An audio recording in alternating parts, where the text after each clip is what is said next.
What's up, guys? 32 Icon here.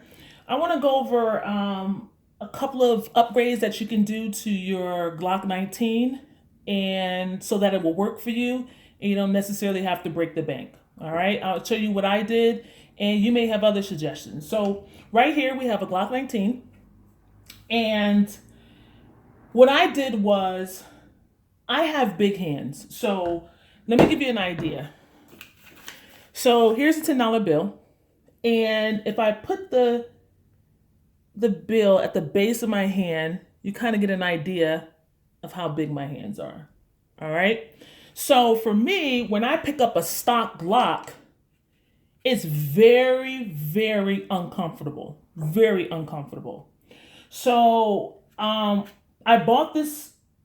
I bought a stock Glock off of someone. I bought it used. He gave it to me for $350. He only shot maybe 300, maybe that of rounds through it, right? So I was like, you know what? I never had a Glock before. I'll get it. Maybe do a couple of upgrades and maybe I'll like it. So the first thing I did was every time I pick up a Glock, my hands sweat and I slide when I shoot. It moves around when I shoot. So I said, okay, I need a stipple job. Now, that was expensive for most people, but for me, I made a deal with someone where I traded him ammo to do the stippling job. And as you can see here, it's very fine stippling, and he did an awesome job, okay? If you look here, I mean, he just a really good job here.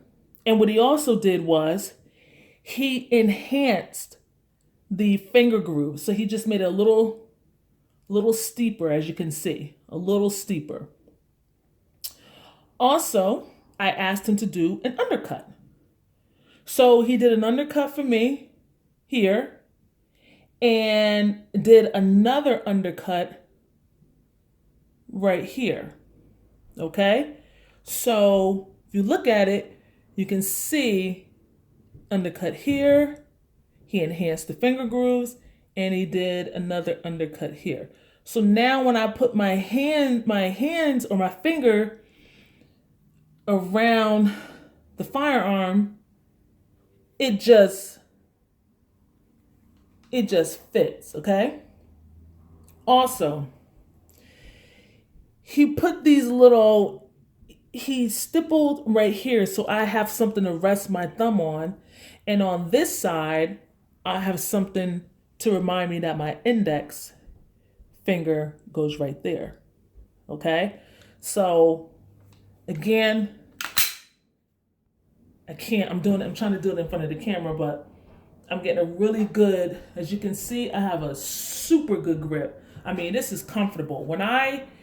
If I hold a stock Glock without these enhancements, forget about it. Put it back in the glass. I don't want it. Okay? It's just not comfortable to shoot.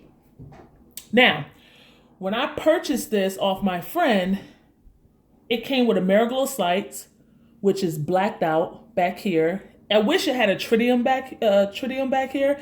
It doesn't, but this works for me too. But moving forward, I would like to get the tritium one dot back there. And it has the tritium. I don't know if you can see this. Insert in here with the orange outline. That might be difficult for you guys to see. I'm trying to focus. I'm sorry about that if you can't see it, but there we go.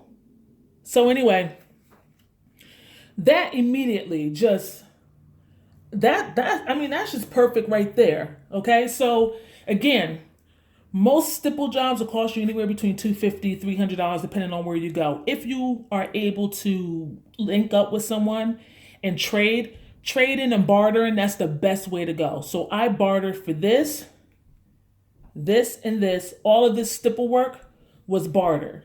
Okay, I traded ammo for it. And I actually traded, I think it was 3,000 rounds of 22 ammo that I traded for that. Okay. The sights already came with it when I bought the pistol for $350, so I made out on that deal. And the only thing that I added that I thought would be necessary was a trigger job. So it already has a 3.5 ghost connector inside of it. And what I added was the, what is this? Is the Overwatch precision tack trigger. And the factory trigger was fine, but I like a flat shoe. Like I like a flat, let me see if you can see this. Okay, that's good. Um, so I like it to be flat. So it's not a lot of uptake, as you can see. It's a little uptake before you hit the wall. Now I'm at the wall, and that's my break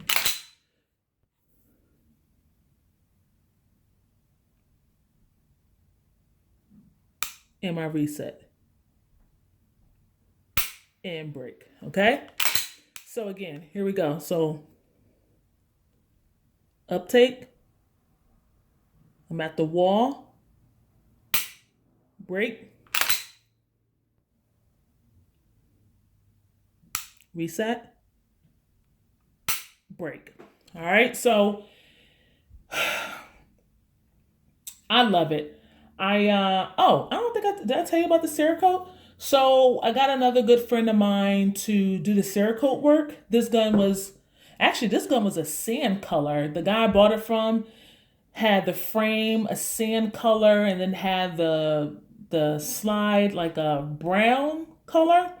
So I didn't like that. What I did was I just got it Cerakoted to this gray finish. I forgot what it's called. It's not like a wolf gray. It's called some kind of gray. But I like the gray and black theme. And so I didn't want to do the stippling first. I wanted to go over the Cerakote so that it'll still be rough in my hands and it'll feel good and it'll last longer. And so I asked him when he did the stipple job, I asked him to leave these lines in it so you can see the gray. I actually asked him to leave that part on the bottom so I can put uh thing in. Why I can't think of it now. I wanted to put a magwell around here, but I ended up not doing it and he Cerakoted it anyway. So plus I wanted that gray look to continue throughout the theme, but I love it. So again, to recap, I did a Cerakote job, sights, stippling, undercut, trigger. And again, the stippling, I traded for it, so no money came out of my pocket. The sights came with the gun. And the trigger, I paid $70. It was only used like maybe twice, and it was in a I think it was in a Glock 17. So I think he used it in a Glock 17. It may have been a 19. He has a bunch of them. But he used it twice, and he was like, listen, do you want it? And so I took it, $70. And I probably have about maybe 800 rounds through this pistol now. So it's nice. I love it. And let me tell you, I hated Glock. I was a Glock hater before I purchased this. And I was a hater because the grip angle was whack. The stock Glock was uncomfortable. The sights sucked. The gun kept slipping out of my hands. And I'm like, why would I pay $550 for this crap? Are you kidding me? And I'm like, nah, I don't know what the hype is about with Glock, but I was like, trust me, I'm not doing it. And so when I came across this steel, I was like, well, let me, you know what I'm saying? Let me fix it up a little bit. Let me try it out since I saved a couple of dollars on the front end. Let me, see if I can make it my own. And child, listen, I love it. I love this 19. I love it. I may have to do a comparison with my 19 and my, hold on, let me get it for you.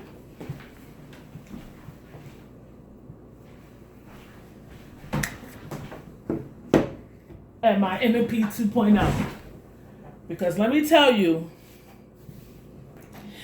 this 2.0 It's everything. It's empty, as you can see. Everything. I love it. So, whew, both of these together, I may have to take it out to the range and do some video. I'm really just getting into this whole YouTube thing, so I don't know how to edit. I'm struggling with that, and frankly, I don't have the time to do all that. I just press play and talk. But I may have to take it out and shoot it, because these two right here, who would y'all choose? Which one would y'all choose? Oh man. And you have to be fair. You have to have shot several hundred rounds of the M&P before you can just say, oh, it sucks, Glock is the winner. No, you're not doing that. You have to be fair in your analysis, okay? But these are two fine looking guns. But anyway, I'm just rambling at this point. But again, we have to do a review comparing these two. But as of right now, we're just talking about the Glock, and I have a stealth gear holster that I keep this in too. So I was told, what's that guy on self-protection, active self-protection? I forgot his name. I think his name is Steve. Anyway, if you follow the YouTube channel, Active Self-Protection, he said not to wear hybrid holsters.